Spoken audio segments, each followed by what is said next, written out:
Hello, and welcome to Music for All, a podcast brought to you by the Coalition for Music Education in Canada. My name is Christina Acton, my pronouns are they, them, and I'm currently a Master of Music student at Memorial University of Newfoundland and Labrador. Today, I have the absolute pleasure of speaking with Clare Maguire, also known as Clare Siobhan. How are you doing today? I'm good, Christina. I'm so happy to be here. How are you? I'm so good. I'm so happy to have you here. It's everything you do is so cool, and it's a joy to hear about all the stuff that you do. So this is very self-indulgent. Thank you so much. Thank you. Well, for the folks listening and watching who don't know as much about you, please tell us a little bit about yourself. Yeah, for sure. So my name is Clare Maguire. My pronouns are she, her, and I'm a musician and speech therapy student from Truro, Nova Scotia, and I'm now based in Montreal, Quebec.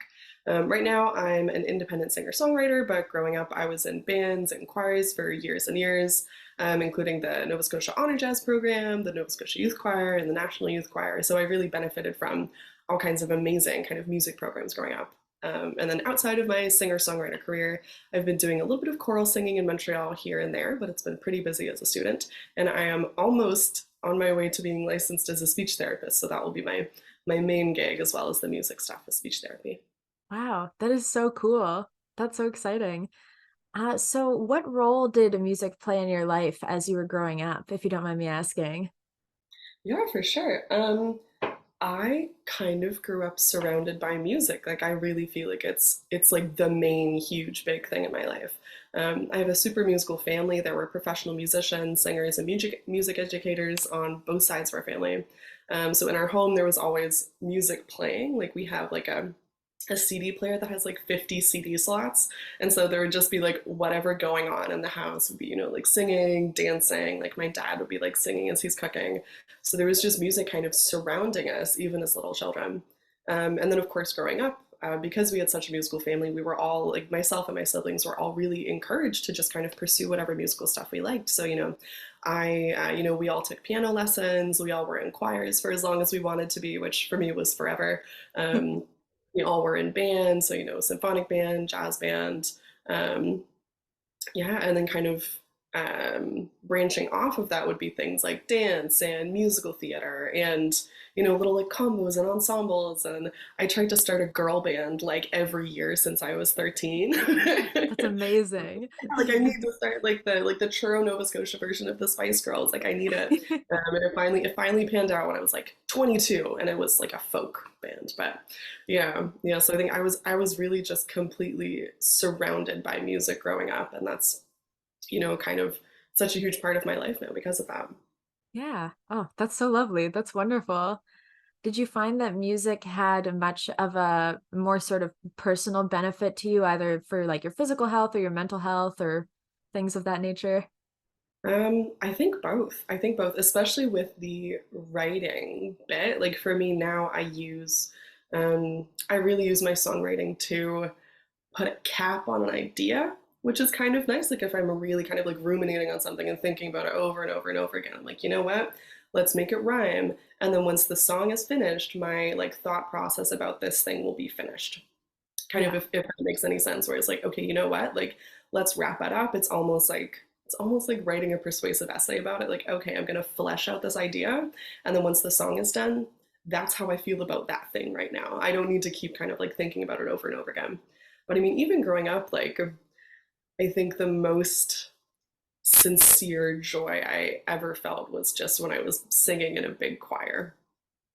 Like in Truro, there's this huge concert that goes on every year called Choirs for Comfort, which is this big concert with all the choirs in town, and they all show up. Um, and it's for charity, so they kind of pick a different local charity every year. And so everyone does their little pieces, and at the end, there's a massed choir piece with like 8 different choirs, and there's like 200 people singing. And I remember being a little kid and just being like, "Oh yeah, this is the happiest I'll ever be," which like of course like was not true because I would hate to have like peaked at 8 years old, but like it's up there. Like it was really like just fabulous. Like I just felt such like intense joy at the community of singing with others and Yeah. like playing with others as well. Like the same was true for like instrumentation and stuff. Like the bands that I was in, but I'm really a choral singer at heart, I think. That's so lovely. That's so wonderful. Was there, and obviously you have a sort of multi-stream career, but Mm. was there a moment as you were growing up where you first sort of thought like, oh, I want music to be at least a part of my career as I grow up? Yeah, that's an interesting question. I was thinking about that the other day, and I think even, like despite the fact that I grew up absolutely surrounded by music, really, really like digging into all these different opportunities, provincial youth choirs and national youth choirs and, all those different kinds of like jazz programs and stuff like that. I never seriously considered it as a real like career path until like first year university. Which is, of course, you know this because we had the same undergrad university, but there was this project at Mount Allison University that's still going strong, I think, called Conduct Becoming.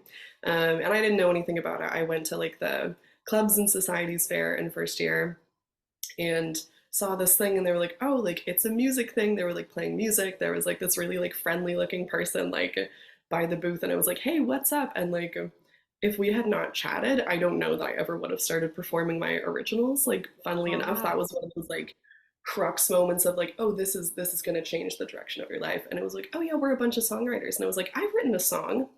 I'd written many songs, but I only thought I had written one song. Um, and the project is an album of original music composed by student singer songwriters, and it gets put out every year, and all the proceeds go to the Canadian Cancer Society. And it was that year when I met this songwriting community of other people who were writing original music and playing original music out loud to other people, that I realized like, oh, I could do this. I may be able to make money off of this, but I could certainly do this more and more in my life. And Yeah. before that, I was like, okay, great, like I'll just like do it on the side, like whatever. And then in university, I was like, oh, you know what? It's like this is fun for me to do, and also people enjoy it, which was really like a huge thing to me. Which was like, oh, like the audience likes when I play my own songs. Like I could do this a second time and maybe a third time, and now I've Yeah. been doing it for years. But yeah, so I would say university, which is really interesting that I never really considered that, despite the fact that I've been doing music related stuff since I was like 3. Wow. Yeah. I had no idea. That's really cool. And I mentioned this very briefly in your introduction, but so as a performer, you go by Clare Siobhan. Mhm. And when did that like moniker come to be and your more, I guess, professional like releasing of music start to really kick off? Because for those who don't know, like you're quite the well-known musician and your music is really Cool. awesome. And I really like all of the stuff you've released so far. I'm a big fan, so Well, thank you, Christina. Yeah, so the Claire Siobhan actually, funny, like the name change was literally just for Spotify. I was like, okay, great. Like if I want to like make a Spotify profile, okay, I'm gonna back up a little bit. So the first song of mine that got released on Spotify was with Conduct Becoming, and I realized once I was in charge of the album at that time, and I was like, oh great, we can put this on Spotify and the other streaming platforms as well as just Bandcamp, which is where it had been before them. And so I made a profile for Conduct Becoming, and then I realized, oh, I can make my own artist profile. But I noticed my songs, which of course were under my own name, Clare Maguire, were going onto the page of there's this other British musician, Clare Maguire, who's like proper pop famous. Like she's like a bit of pop star. And I was like, oh no, like Rosemary and Thyme by Clare Maguire is ending up on like British pop star Clare Maguire's Spotify page. And she actually ended up messaging me on my own Bandcamp. She's like, hey, what are you doing? I'm like, no, I'm sorry. Like, this is like genuinely my name. Like, I'm not trying to like shunt my stuff over to your page for views. And she's like, okay, great. Like, good luck. And I was like, I didn't really know how to fix the problem. So I was like, I guess I'll just change my name. And so I made fair. the Spotify profile to be my first and middle name, which is Claire Siobhan, which is obviously much harder to spell than Maguire. But yeah, so it really was just like a Spotify logistics thing. And I always thought that I would go back to Claire Maguire, or I would use my entire name and go Claire Siobhan Maguire. But the more I've kept up with just being Claire Siobhan, the more I really like it. Like I really like having that kind of distinction between like artist self and like regular self, if that makes sense. Mm, It's like I kind of feel the same way when I like put on like a really businessy outfit to go to work. It's like, okay, I'm in character now. I'm now, yeah. the speech therapist version of myself. I'm the musician version of myself. So I like having a stage name. It kind of keeps things separate in my brain. But the first music I released on my own, so outside of the Conduct Becoming songs, which I think I have four of, would have been, I think, October 2021 is when I put out Twice a Day. And so I've been kind of putting stuff out on the streaming just as myself, not part of a compilation since 2021. I have five or six up, maybe four or five. There's more coming soon. But Ooh. yeah, yeah, I know. I'll plug that later. But yeah, so it's just been a few years, but it's funny because it started just as like a logistics move, and the more I kept it up, the more I was like, no, I like having like a stage name. Like it feels like a little Hannah Montana moment, even though it's literally just my actual name. No, I love that. That's awesome. And hey, it's a beautiful name, so Yeah. So I'm also curious, when did speech language pathology get on your radar as something you were interested in? Ooh, this is also kind of a funny story, because it's actually like a summer job high school story. I had the summer job, and I won't say too much detail about it because the story is I was slacking off like a little bit. So there was like no one in, and I had like already like the office was pristine, like everything was done, and just like no one was in. And so I was like on my phone on Twitter, and I saw this random tweet, and it was like a fact about like speech and linguistics that I won't repeat here because I like have never fact checked it, so I actually don't know if it's true. It could be just like complete conjecture. But I was like, oh wow, like that's so cool and interesting, like big if true. And then I looked it up, and I literally I can't remember like if it was true or not, but I ended up in this like Wikipedia like wormhole, on like linguistics and like psycholinguistics, and then I was like, oh, I wonder if I could do this with my life because I was going to start undergrad in the fall, and I was like, okay, great, like Wikipedia careers in linguistics, and I went down and I saw speech language pathology, and something like clicked in my brain, and I realized like, oh, I have always loved science. The thing I love even more than science is language. The thing that I believe to be central to the human experience is communication. I was like, oh my gosh, like it made me like realize that I had this like internal value system that really like lined up with this career. I was like, oh great, I can be in healthcare, I can be in or adjacent to education, which are the two things that I was really interested in. I can be in a helping profession, and most importantly, I never have to use a scalpel. Like, because That's I a big wanted one. to, yeah, yeah, and like I wanted to be kind of like somewhere within healthcare, but I just wasn't super interested in like the invasive procedure bit of it. Like I never wanted to like give anybody like a needle or like do anything like interior Mhm. to the body. I was like, oh great. And I also was able to work my like kind of obsessive love of choir and voice into it as well, because for those choral singers who are familiar with the International Phonetic Alphabet, you use that all the time in speech therapy, Oh, wow. which is really cool. Yeah, yeah. Well, just to like, it's the sounds that we use in our language. So if we're writing down, the different sounds that someone is producing, we're not going to be like, oh, it's like an S, but it kind of sounds like a sh. Like there's a symbol for that. So I got to Right. use my kind of love of IPA and of like the vocal mechanism and all this good anatomy here. And I was like, oh, this kind of brings together every single one of my interests. And I think I would hope that I would have like made my way there eventually anyway. But I am like very grateful for that like one day that I was scrolling on Wikipedia, because the more I thought about it, I was like, okay, yes, this works. And of course, like throughout undergrad, I had little moments where I was like, okay, did I decide this because I was on Wikipedia one day? Like, do I need to like really interrogate this? And I really like sat down and I was like, is this like a wild idea that came out of nowhere? Or was this like a lucky happenstance, like is the right choice? And over the past couple of years, every time I've like sat down and interrogated myself, I've been like, no, this is exactly it. And I felt that, with my clinical practice as well, just like little sessions where like a kid is just like really like having the best time of their life, and they're also like doing really good speech work. I'm like, okay, yes, yeah, this is the vibe. This is where I'm supposed to be. That's so wonderful. That's It so, works out wow. great. That's what a great story. Thank you. Yeah, it's not as like compelling as like the ones where like I have so many friends where they're like, yeah, I knew from the moment I turned 5 because my brother had speech therapy, and he did amazing, and I just was so inspired, and I was like, so I was on the internet, but we all ended up in the same place, so it's fine. Yeah. Well, and it's interesting too because speech language pathology is one of those things that I truly had never heard of until I met you and like other people at Mount Allison who are interested in that kind of thing. Because if you're not a person who either is in that therapy yourself or knows someone who is, you kind of just grow up not knowing that it exists. Mm. So it's good that you found out about it at all, because yeah, I have no idea how, you know, someone like me would have ever heard about this whole career field that is so fascinating and important if like I didn't know you and other Mount A people. Yeah, yeah, no, it's like it's funnily I thought it was so niche. Like coming up with this like career, it was like, oh my gosh, like okay, like I'm gonna have to like explain this to people. And then I got into the psych department and they're like, oh, so you're pre-SLP? And I was like, oh, there's more of us. I'm gonna have competition. And then of course Dang there was it. like a huge group of like psych students who like wanted to be SLPs. And I think everyone found a great program, and I think we're all about graduated now. But yeah, it's like it's funnily really niche until you get into the field of psychology, and then it's like people are either going to be like lawyers, clinical psychs, or SLPs, and lots of Interesting. other things. But like that was kind of the split for like my thesis group was like lots of like lawyers, research, SLP, clinical psych. Hmm. Right, because you did an honors degree at Mount Allison. I did, yeah, I did a thesis. Yeah, please tell me about your thesis. I would love to hear more about it. Sure, yeah. So my thesis was investigating empathy and executive function in preschoolers, which Wow. basically means we were looking at kind of like different kinds of empathy.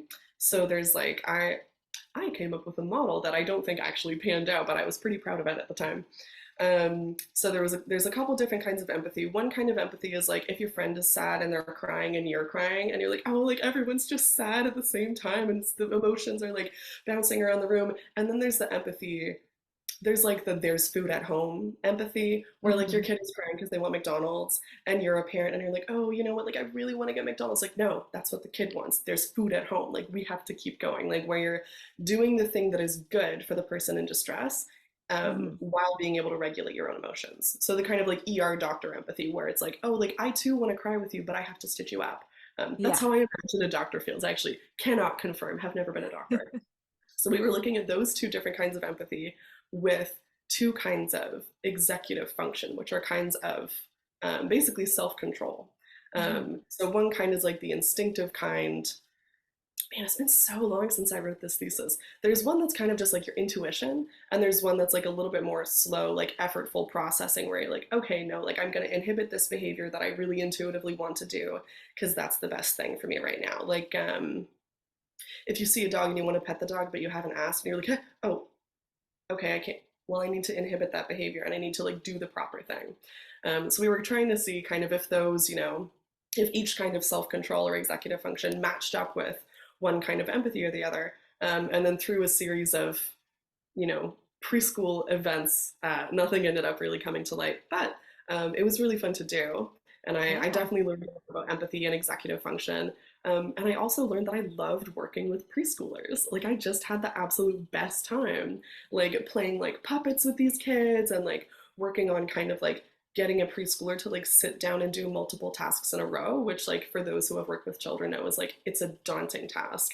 If you have a Hmm. preschooler who can sit for like 10 minutes, like gold star, give him three marshmallows. Like it's so like it's so hard to like sustain that attention in a little kid. Hmm. So I learned a ton about it. I don't think any of our particular hypotheses ended up coming to light. We did find something about aggression and inhibition, which is that they're like negatively correlated. So like the more aggressive you are, the less inhibited you will be in preschoolers. So I don't know how that's panned out since. I should get in touch and kind of see what the lab has been up to.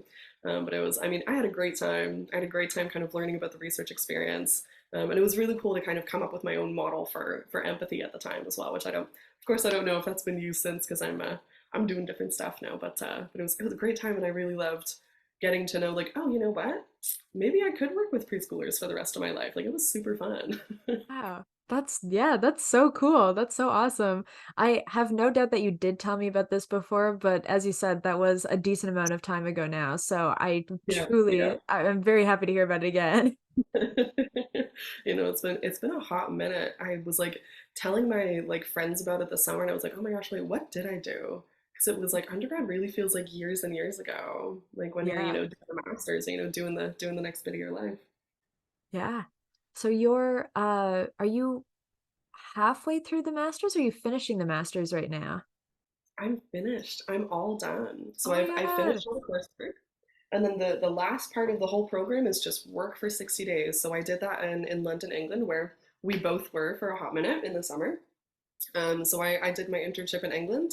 Um, and now I just submitted my like licensing paperwork the other day. So I'm not yet a speech pathologist, but like hopefully within the next week I'll get an email that says, "You're good, you can get a job now." So I'm like, that's it. Wow. Like the next step is just like get a job and start practicing, which is really exciting. So I still Congratulations. thank you. Thank you. That's so Yeah. exciting.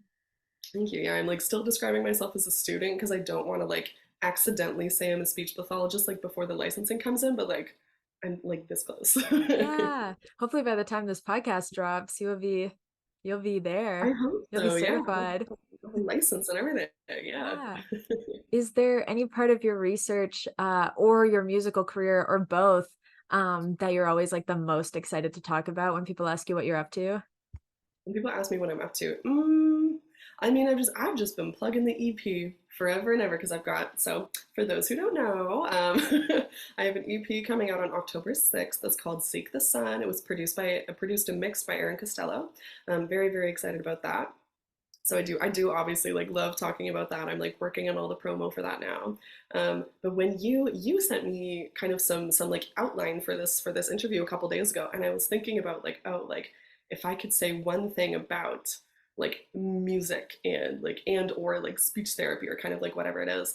um, and I've been thinking about this, especially whenever I meet kind of kids, which is of course like a lot of my day-to-day work. Something I've become really passionate about lately is the idea that if you play music, you're a musician. You don't have to claim the label, but it's available to you. If you've written a song, you're a songwriter. You can call yourself a songwriter, I think. I think there is so much like self consciousness we feel about creating and about creativity and about, of course, like the vulnerability specifically for songwriting or about kind of like learning a new skill. So I think, yeah, I think there's a lot of kind of self consciousness we feel when we're starting something new and when we're just starting to be creative and just starting to, play a new instrument or write a new song or things like that. And I think having access to those labels if we want and being able to say like, oh, you know what, like I'm a musician, I'm a songwriter, and this is, maybe this is not my main thing, but like, oh, like I'm a musician and this is my craft. Even if my craft is learning like a 2 chord song on like a ukulele, which like that's a great project. You should be proud of yourself for that project. And now like congrats, you're a musician, right? Mm. Like it's the same, I don't know if very like athletic sporty people feel the same way, but like you know what? I go to Zumba, I'm an athlete. I don't know if it works the same way in sports, but like I think having access to those labels if we want can kind of welcome us into these kinds of communities and be like, oh, you know what, like yeah, like you're a musician, like come on in, like there's no shame in being a beginner and in starting something new. And I think if we were to kind of like build that from the ground up, the imposter syndrome at the top would dissolve, not completely, but I think it really would. Like I think like and like I was raised in like such like a supportive household, and I still just like got it into my head that I was like, oh, like I'm not really a songwriter, even though I have like a binder from junior high full of like songs I wrote when I was like 12 or 13. It was like, girl, you've been doing this. You've been doing this for like a decade. I've been like technically writing originals since I was like a little kid, and I just never thought like, oh, I'm a songwriter, just because like I never shared it with anyone. Yeah. So I feel like don't be afraid to share your stuff with the world and or like one person. Like it doesn't have to be, the world. You don't have to like make a YouTube channel, but like, like don't be afraid to kind of like share what you're creative about and just like completely own it. Yeah. Oh, I love that. That's such good advice. I'm thinking about because I'm like, well, because in both of my careers, like as a musician and as a speech therapist, like there's so much imposter syndrome, and I think Mhm. it's because there's so many people who have kind of like perfectionist tendencies. Like we want to be the best that we possibly can do. We want to try our best, and we want to, achieve such great things, either with our kind of music or with our, clients and patients that we're working with. And so because of that, there's this constant sense of like, oh, you know what, I could be doing more. I could be doing better. Which like I think it's great to take that and turn it into like a drive for self-improvement. Be like, oh, you know what? Like, yeah, like what is my next step? Like, yeah, let's run towards that instead of feeling like we're kind of falling behind. But Mhm. I think it's so rampant in so many careers, this idea of like imposter syndrome. And I think it's good to always have a drive towards self-improvement, but just because you have, further to go doesn't mean you haven't come a long way already. Yeah. Wow. Yeah, that's wonderful. That is That's a really beautiful sentiment. Thank Um, you. Yeah, no, well, I found that, and maybe this is mostly in like classical music circles, but I feel like it's in a lot of like professional musical circles right now, where with the advent of like social media and TikTok especially, you're seeing all of these musicians who can put music up on social media and gather a following. And so people in more traditional professional musical careers are taking their imposter syndrome and turning it outward into gatekeeping and saying, oh, well, that person, they're not a threat to my career because they're not really a musician. They're just, posting their little songs on TikTok, or they're just, DJing isn't really music making. And I find that it can be a little gatekeepy in some music circles. Yeah, no, absolutely, absolutely. And I think that's exactly what's happening. Like, I think the root of the gatekeeping is imposter syndrome. I think the idea that like, oh, like what is it like the no true Scotsman fallacy, where it's like if you can say that no one around you is a real member of a certain category, then it puts you as the only person in that category, which means you have no competition. It's like, oh, Mhm. okay, well, like I make music differently than you do. And I've decided that my way is the correct way and the real way and the true way, which means that we're not in the same category, which means that, I'm invalidating you as a musician. And this also means that, like, you don't have to, I don't have to compete against you, kind of thing. Like, we are no longer rivals because you're not even a real thing, which is like, Mhm. so, like, sorry, that's so petty. Yeah. Like, which like I also like my brain does it also like peer comparison and like jealousy. There's a musician called Jordy Searcy who has a great song just called Jealousy, and it's just about like the jealousy that musicians feel about each other. Because I think peer comparison is a big killer. I think peer comparison is the enemy of collaboration and potentially all careers. And I mean social media of course is like rife with that stuff, like in general, even in our personal lives, like, oh, like peer comparison happens like between like two people's vacation pictures on Instagram. Like, of course, it could happen on a professional level where a huge part of your job, like a huge factor of like whether or not you're going to be successful, is the amount of attention you get on the internet. So Yeah. I think it's real tricky. And like I'm on TikTok. I understand vaguely how it works, which is no one understands how it works. Like that's what I've like figured out about TikTok. And like I've gotten the odd song that gets a lot of attention, and then I put up a song that I like even better, and like no one sees it, and it's like it's just important to realize like no, like the algorithm moves in mysterious ways. Like you have to figure out kind of like where your listeners are and like hang on to that. But yeah, trying to dismiss other people's music as not valid because they come from a different background and a different experience than you is Mhm. so counterintuitive and counterproductive to wanting to build like a broader music community. Like everyone's always talking about how, we want to collaborate more. It's like, okay, great, bet. Do it. Yeah. I dare you. Collaborate with one person. And like I'm the same. Like it's a matter of time, it's a matter of, whatever else. But like yeah, this whole like, oh, they're an industry plant, like, oh, like they're doing it in their bedroom, like, yeah, that's awesome. It's great that you're able to make like Jake McCollier does all his stuff from like two rooms in his house, and that's a whole different story. Like he's real up there. But like people are able to make a whole album in their bedroom, and I think that's something to be celebrated. Like, yes, it saturates the music market to a degree that we've never seen before. Yes, like something like 40,000 new songs are uploaded to Spotify every day, but like it's kind of cool, right? Like it's we're living in the time where there's like an embarrassment of riches in terms of like the like just the sheer amount of music possible. And I think trying to be really picky about it and being like, oh, okay, well that's not real music. Like, is it on the internet? Can you listen to it? Does it have sounds? It's music. Yeah. That's a big old theoretical discussion actually. What's music and what's not? That I'm not. I feel like I'm not qualified to talk about. But like, yeah, I think it's silly is all. I Well, agree yeah. with you basically. It's silly to say things aren't music when they totally are. Well, absolutely. And, I mean, even if there are any listeners who've, taken a university level music history course, I mean, how often are you sitting there debating whether John Cage 433 is music? And it's like, whenever, and I've, been in classes that have had that discussion multiple times, and my answer is always like, who cares? Like, if somebody Yeah, likes yeah. it, like, it's, even well before the internet, we were worried that, people were quote unquote encroaching on classical music spaces that didn't belong. And it's like, who cares? Like, we have the space. We're not going to run out of people interested in listening to music or consuming music if there's too many of us. Like, if John Cage wants to say 4 minutes and 33 seconds of silence is music, God love him, you know? Who am I to stop him? Yes, exactly. Yeah, and I really like what you said. Like we have the space.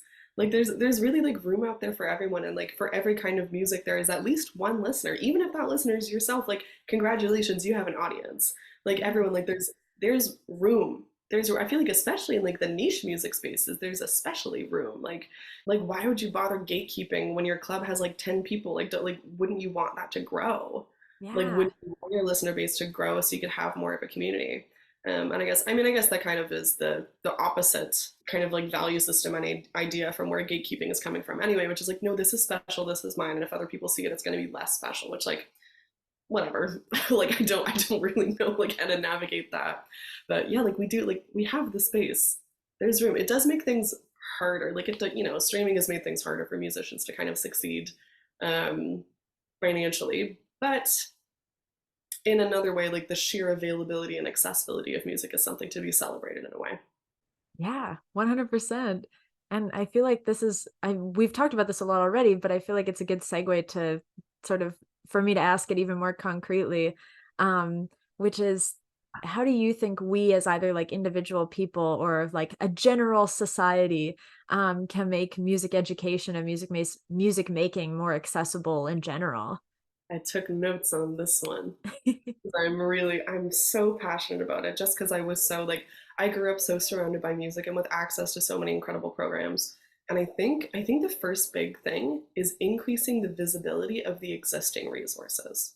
So, like, I didn't know about the Nova Scotia Youth Choir, this fabulous, amazing choir, which I spent 4 years singing with.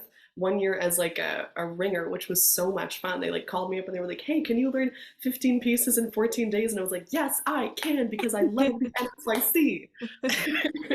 Because you can never have too many alto twos. Um, Oh yeah.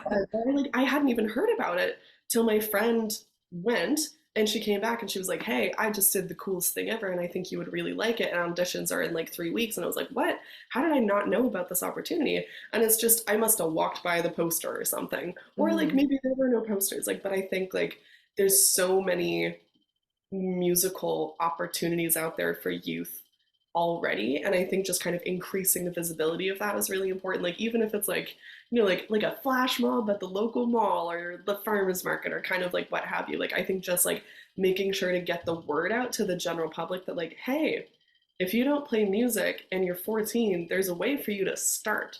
14 is not late. Like there's all kinds of opportunities for youth at all different levels of music making, whether you're just starting to play an instrument at like 17, or if you're been like playing violin like classically since like the age of 3. Like there's so many different ways that you can get involved, and I think sometimes like we just don't know what's out there because it's just not, maybe just not advertised, or it's just not made visible to the population outside of the kids who are already in the programs, kind of thing. Because if you are super involved in music in a certain area, as you know, it's often like the same group of people who do all the stuff because there's all kinds of people who are super involved, which is Mhm. great. And I think it's also important that we kind of try and pull in the larger pool of like kids who aren't yet in these programs, right? Like NSYC, NYC, and like the local choirs, like just like a bunch of the same people, just because like the choir kids go hard and they join all the choirs they can.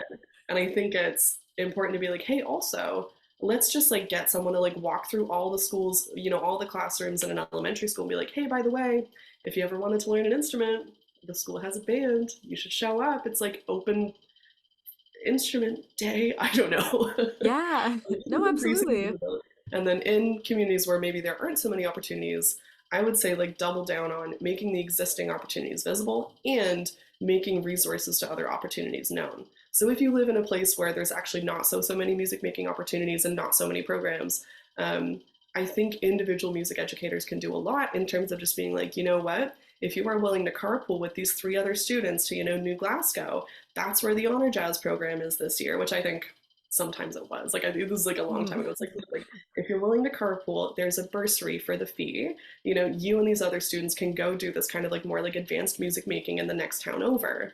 And I think kind of spreading those resources is also important because sometimes you don't have like a bajillion different choirs to choose from because you live somewhere where those opportunities just aren't there. But I think then it's kind Mhm. of the role of individual music educators and community members to kind of spread those resources around and be like, okay, what's 50 kilometers west, if you can find someone with their mom's car, like just go and like play music for a couple hours. Individual music educators can do a lot. So kind of like let the kids know about let kind of youth and community members know about different opportunities that are often pretty accessible. There's often like carpool stuff. There's like reimbursements for like mileage. There's like bursaries for the tuition kind of thing. I think they can also help spark a long time love of music by promoting inclusion and acceptance within the music classroom. So just like playing all kinds of different music, like really validating every type of music and being like, you know what, you love this genre, that's music. You love this other genre, that's music. Like Swifties are welcome, like metal fans are welcome, like classical music fans are welcome, even John Cage fans are, no offense to John Cage fans, I feel like we're kind of, it's okay, he's great. I'm a certified John Cage fan. I'll put that out on Yeah, the yeah. internet. This is I'm coming from the inside to say this. Yeah, yeah, yeah. And then just like making music, kind of like making music making accessible to people who have absolutely no musical background. I think this is like my biggest thing as someone who comes from such a musical background. And this, funnily enough, has a little bit of a parallel with my speech therapy, where it's like, here's the thing that I'm most passionate about, that I've grown up surrounded by, and that actually is one of the things I'm the best at. And you are someone who struggles with it, who doesn't understand it, and who probably doesn't like it. So kind of like as a musician approaching someone who's not, interested in music or has no experience with music, and kind of as a speech therapist approaching someone who has trouble with communication, where like, this is my favorite thing in the world, and this is the thing that I've grown up surrounded by. I think opening the doors and making it so accessible to those people who are just beginners and are just coming in is so important. Like in my high school symphonic band, my teacher, Mr. John McLeod, shout out to Mr. John McLeod, who's absolutely fantastic. He was like, you know what? Anyone who wants to join the symphonic band can just join this year. And that year, we like almost doubled the number of students in the band. Wow. We were all kind of like beginners, like all kinds of like grade 10, 11, 12 beginner musicians who were like just picking up like bass clarinet for the first time, which like I feel like that's a hard one to start on, but like power to them. And like the scores were, it was just like play what you can and don't play what you can't in performance. And the band sounded amazing because it was this huge full sound because we had more musicians and, Wow. and Yeah. like more musicians in general. And like every single person in that band was a musician because they were in this beautiful sounding symphonic band, from, people who had been playing since the age of 9, who were like the provincial like wind orchestra, or rather like the NSYWV, like the wind ensemble, to people who had been like playing like stand-up bass for like 2 months and were Mhm. playing like three quarter notes in a bar every couple bars. But like that's the kind of experience that I would hope that every like youth and kind of student community member has access to, where it's like, you know what, the door is open, you come in, we'll teach you how to play 2 notes, we'll teach you how to play like a 2 chord song on ukulele, you're like campfire ready for the rest of your life. Yeah. Like there's so many ways to do it, and you can start at any time. Like one of my favorite artists, like Bruce Hornsby, he didn't learn piano until he was 17 years old, which like to most Wow. people who are like piano players, like in my mind, so many people start like age like 3, age 4. I started at Mhm. age 6. I'm not a classical pianist by any means, but like lots of people start piano young. Bruce Hornsby has some of the most like beautiful piano parts that I have ever heard in like, pop rock music. And he didn't start playing till he was 17. Like you can Wow. always start. Anyway, that's my whole spiel. Just like make existing resources visible. I would say point people to resources kind of outside of the community if they don't exist within the community, and then just open everything up to people of all skill levels. So like you want to enrich the people who are really, really excelling and really playing at a really high level, and make sure they have access to resources so they can kind of grow in their own kind of musical professionalism and that kind of journey, and kind of enhancing their skill level. And then also like just opening the door to be like, you know what, you're 25 and you want to learn guitar, here's a way to do that. Right? Yeah. Like I bought a guitar and I just haven't learned it, but I know if there's I can probably just look it up. There's probably lots of ways for me to do it. But like if someone was like, hey, we're teaching adults beginner guitar, at the rec center or whatever, I'd be there in a heartbeat. Because I want to Yeah. learn this instrument, right? Like, yeah. Yeah, well, and I think too, there's like, and again with the imposter syndrome, I think that there's a lot of like embarrassment about starting later. Where like Yeah. it's funny that you mentioned guitar because I started learning guitar like in the 12th grade, just because I'd always been interested in it, and I finally had the time and the means to Mm. get a guitar. And it was the local community center near my house was offering beginner lessons on Saturday mornings for like an hour and a half. And I for very cheap. And so I signed up, and it was me every week for a year with like 12 little boys between the ages of like 6 and 10.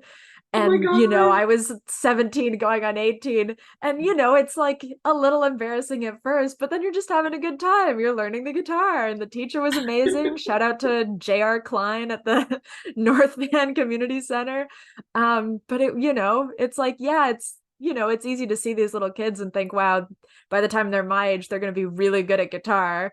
And I'm going to be here. But it was just nice to do it. Like, you kind of just have to shut that part of your brain off and just be happy to be making the music and learning something that you're excited about.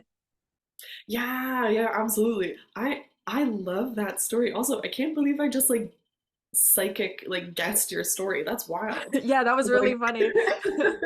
yeah, no, like I love that, and I feel like it's such like a fun experience to all like collectively be beginners, even if there's like a huge age gap. Because the other thing is like, oh, you know what? Like in 10 years, these kids are gonna be, like 18, 20, and they're gonna be amazing. But in 10 years, I'm gonna be, like 35. Oh my gosh. But I'm gonna be amazing at guitar too, right? Like it's like, oh, like okay, Yeah. like time is gonna pass. I am the age that I am. That thing where it's like, oh, you're the youngest you'll ever be and the oldest you've ever been, where it's like, oh, you know what? Like, there's actually no better time to start than right now. Whenever Yeah. right now is in your life, there's no better time to start than right now. I love that. Another phenomenal sentiment. Thank Um you. Now, do it now. no, no, no. Find the Um time. Yeah. I'm sure that, as a musician and somebody who's been in music education circles for a very, very long time, you've seen your fair share of naysayers. So what have you said, or what would you say to someone who just like does not understand the benefit of studying music or participating in community music? This one's really interesting too because I wrote a lot about it. Um, and then I kind of had to come back and be like, okay, wait. The way that I talk about music and music education and the benefits of music with other people like myself who are so passionate about it. And for us, it's like, oh, okay, like a life without music is like, I could not breathe. I would not be able to, you know what I mean? Where it's just like, oh, like, no, like this is my lifeblood. This is truly life sustaining to me. I don't think that's gonna fly with someone who just like doesn't care for it. Like it's like a little bit Mm. intense. And so if someone really was kind of like disparaging these things to me and just being like, oh, well, I just don't get the point of it. Like, if you want to come from like strictly like an education perspective, and kind of like an objective benefits to the human condition benefit besides like the value of art, like the intrinsic value of art, which like I believe highly in, but maybe this hypothetical person doesn't. Um, there's health benefits to singing. There's health benefits to engaging in community activities with others. There's health benefits to socializing and being part of a community. I actually found a little wobble there. I actually found an article. Ooh. Actually, it's like a website from like Oxford. But I looked for some examples. So with choral singing, there's like improvements in happiness and well-being, of course, but also like posture, breathing, muscle tension. I didn't want to read any like academic articles for this, so I just found like a relatively reputable website. Um, like I there's genuine health benefits to choral singing just because it is going to engage all kinds of like good musculature. You're going to have good breathing, like really good breath support to be able to sustain long phrases. But also there's benefits to just like getting together with people and socializing. That's going to up your well-being. That's going to up your enjoyment of life.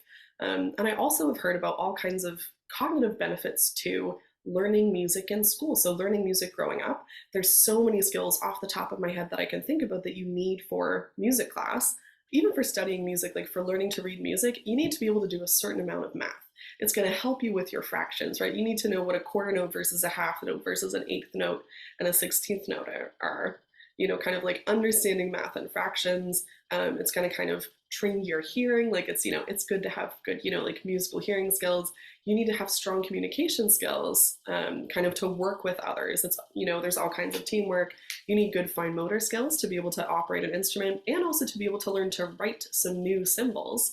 It's the same as kind of writing. If you're going to learn to draw a treble clef, might take you a couple years. Like that's a funky, or even like a quarter rest. no one draws a quarter note rest the Mm-mm. same way, but like that's a fine motor skill, right? Yeah. Really good nonverbal communication, like learning to understand different modes of communicating and learning to really work with others. That's going to transfer into your other subjects. And particularly, this is just anecdotal, but I've had lots of French teachers. I did French immersion growing up. I had a lot of French teachers say that their musical students often performed better in French, especially in terms of the accent, because having that kind of ear training is going to get your ear accustomed to hearing small changes in things. So you're going to be able to more accurately maybe reproduce certain accents and certain sounds that you hear because of your musical training. Don't Wow.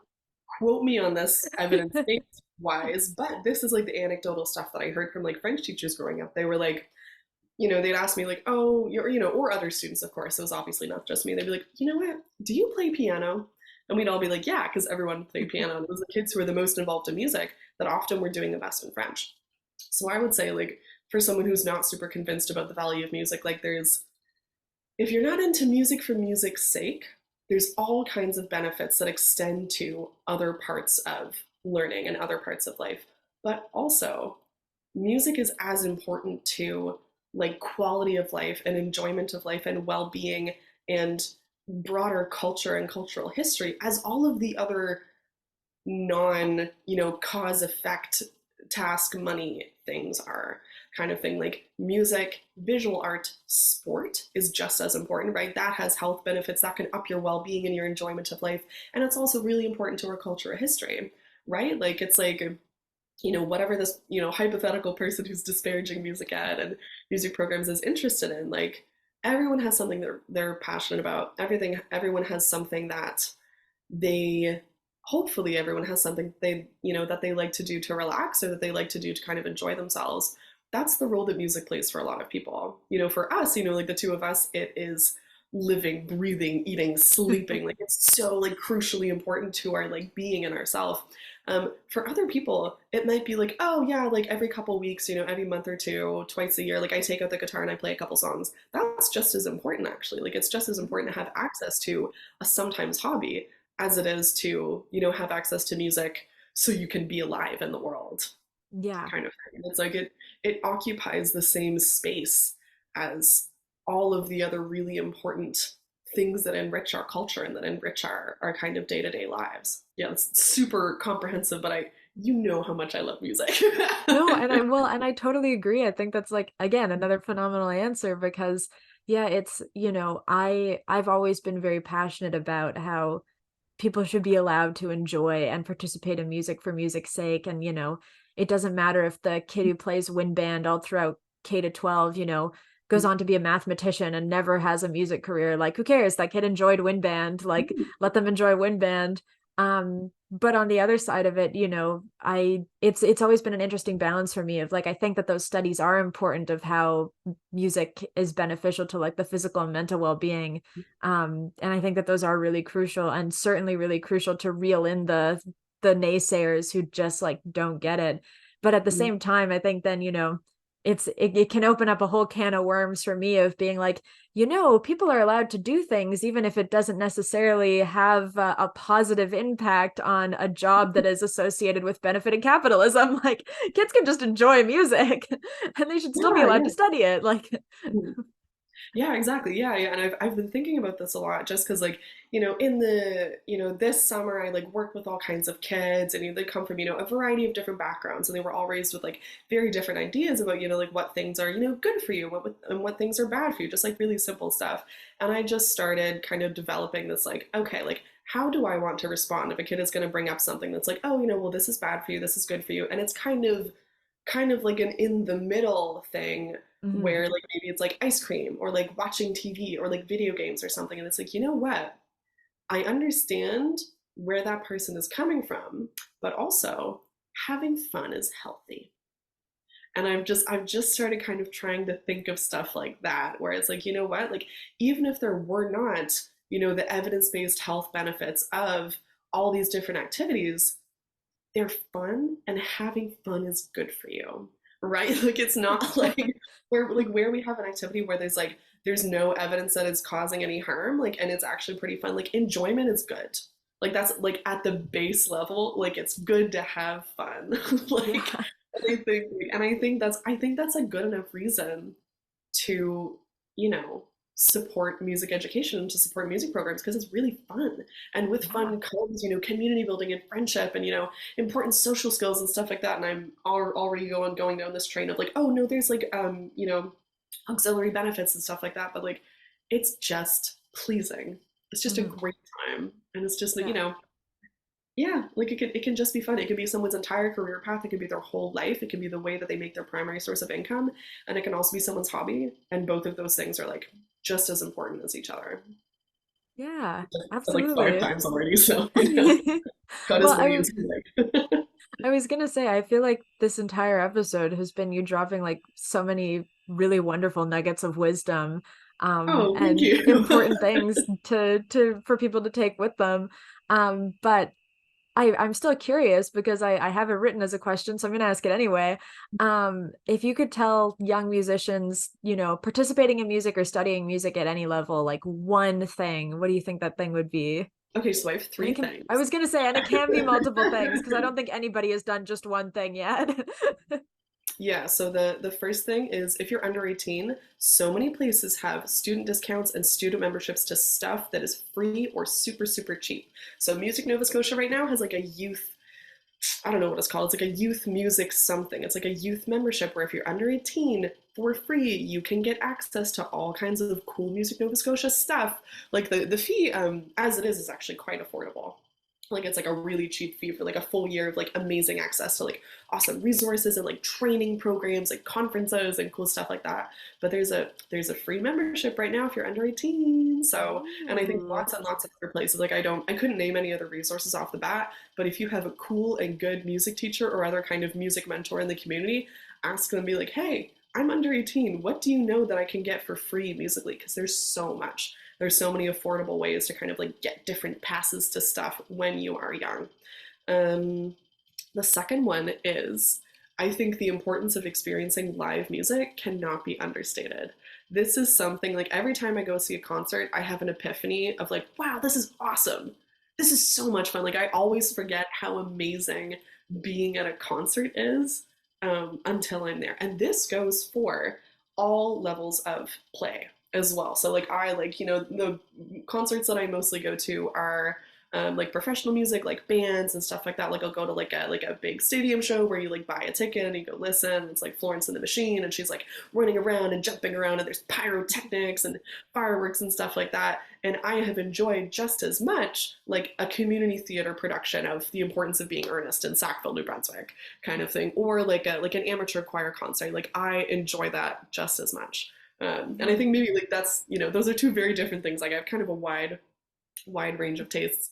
But I would encourage everyone to just go see as much live performance as they can. There's lots of things you can go to for free, especially if you're young, as I mentioned.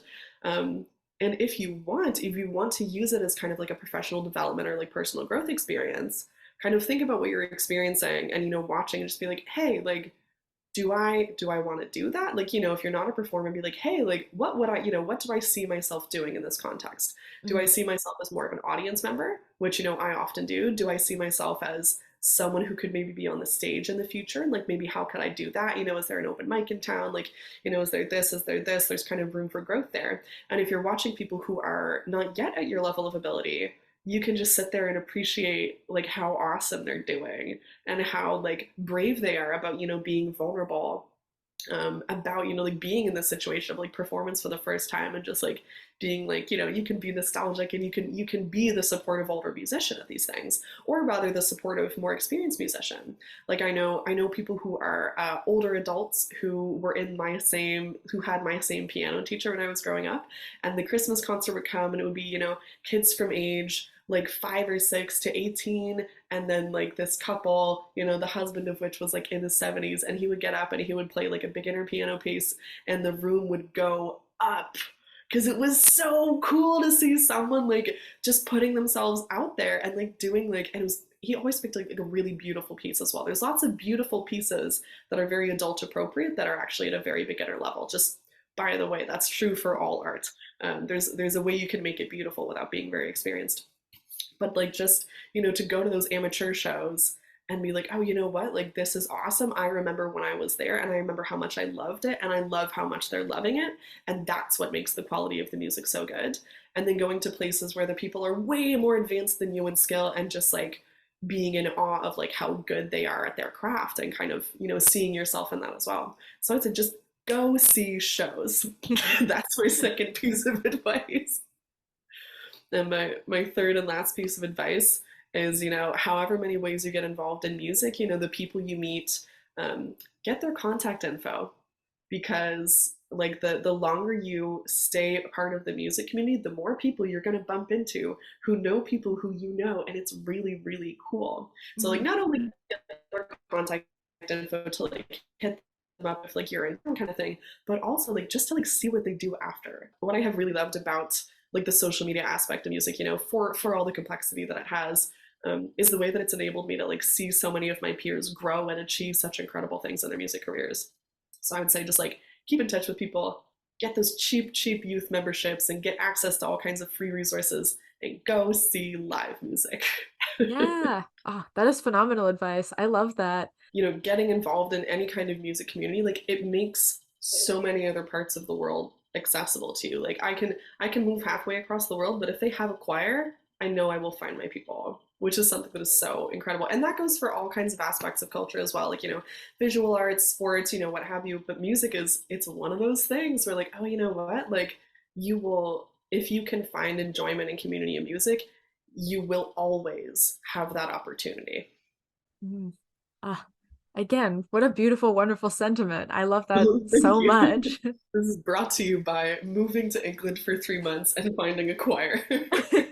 And finding people to like sing in it. You and I sang in a field together during the solstice. There was We like a big like did. song circle.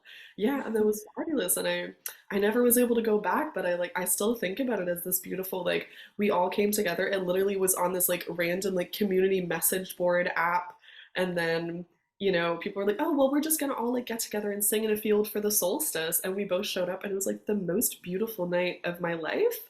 And it was people of all different abilities, and it was just like call and response teaching of the songs, and people were kind of sharing the lyrics around on their phones, so it was super accessible.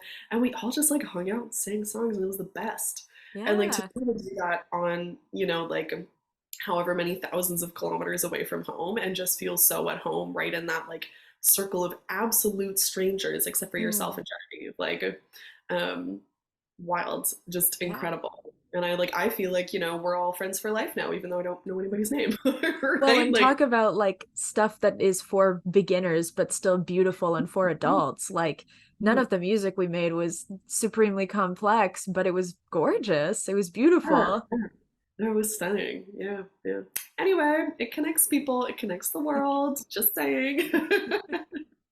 I love that. Um, and we're very rapidly coming to the end. And time with you always flies. But before we wrap up, I gotta ask because I'm curious, what are you listening to right now? What musicians are you into right now? You've dropped a few names, but Yeah, yeah. I think I like picked my like three like shortlist people the other day. I'd say I'm always listening to Madison Cunningham. I'm still listening to her album like Revealer, which was out I think 2022, but I'm like still listening to it because it's so cool. Um, Big into one Rag and Bone Man song. I know he has other great stuff, but he was so for the listeners, he was the opener for the Lumineers when Christina and I went in the summer. And I afterwards, like I started listening to a bunch of his stuff and I just got stuck on this one song, Your Way or the Rope, and I've just had that on like repeat. It's so good. There's like this little, I don't know if it's like a guitar or like a clav or something, but it's like this little like lick that goes throughout the song that I'm just obsessed with. So that one I mean, Rag and Bone Man in general, but particularly my favorite song, Your Way or the Rope. Um, and then I feel like I want to shout out some East Coast artists. Love Hillsburn and I love the Gilberts. I think the Gilberts are going to do big things. I think they're about to take Canada by storm. They're young. They're this amazing family band, like beautiful folk 3-part harmony, like stunning, gorgeous, like so good. And then Hillsburn is always a classic. Just incredible lyrics, very cool ideas. Um, just like very cool ideas in their music. And yeah, just great arrangements. Always John Batiste. I know he's coming out with new Yes. music soon, so I think I was today, the obsessed. day we're recording this.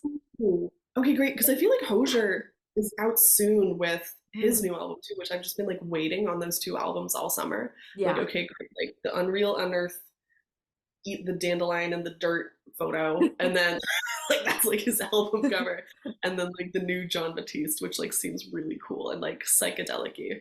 Yeah. I love Yeah. that every single John Baptiste album has been so different so far, and it seems like this one will be too. Yeah. Like I can't wait.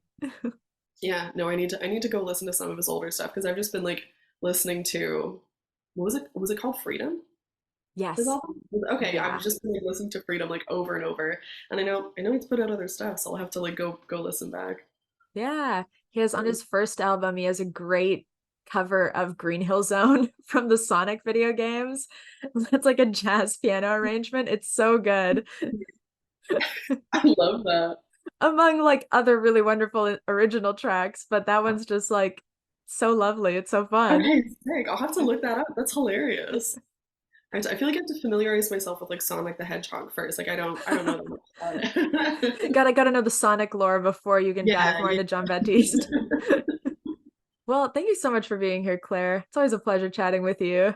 Oh, my pleasure. This was so fun. I'm so glad we got to talk about everything that's just like in my soul that I need to like get out. I'm so glad. Before we go, do you have any social medias or upcoming projects you want to plug one more time? Yeah, so I have my debut EP is coming out October 6th. It's called Seek the Sun. It was produced and mixed by Aaron Costello. It's got 6 awesome tracks. There's trombone, there's electric guitar, there's like steel, like pedal steel. It sounds really cool. It's very like folky poppy. Very excited about that. And then if people want to kind of get in touch and follow along, I perform as Clare Siobhan, and that's my middle name, and it's spelled Siobhan. My handle on Instagram and TikTok is Clare Siobhan Music, and then Twitter is Clare Siobhan Muse, just MUS because there's a character limit. I guess it's X now, isn't it? Ah, That's uh, yeah. And then if people want to keep up with me as a musician, I would say Instagram, Facebook, and my mailing list would be the best ways. And then I'll just have new music out soon in coming up in October. Yeah. Yay. Ah, that's so exciting. And I mean the music you already have out, I'm a huge fan of, so I hope that everybody will go back in your back catalog and listen to some great tunes. Thank you. Yeah, yeah. Oh, yeah. I am already on the streaming services as Claire Siobhan. If people want to look me up, Bandcamp, Spotify, Apple Music, Deezer, Tidal, Ooh, ones. never even heard of some of I, these. I Great. think I know. I think they're on those. I know my distributor just like shunts everything out to all the possible avenues. So, but Amazing. yeah. So my music is around, and then yeah. I think that's it. I do have a speech pathologist Instagram, but I actually don't post. I just like to scroll. So there's nothing interesting on that one yet. Very fair. Amazing. Well, thank you again. And thank you, listeners, for tuning in to Music for All, a Coalition for Music Education in Canada podcast. I have been Christina, she has been Claire, and here's hoping you add a little music to your life today. Goodbye.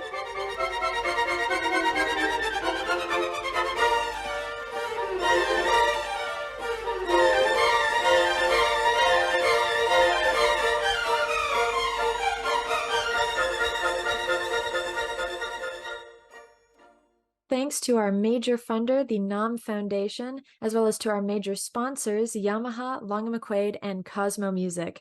Please check out the Coalition for Music Education in Canada at coalitioncanada.ca. That's coalitioncanada.ca to find out more about us. Thank you.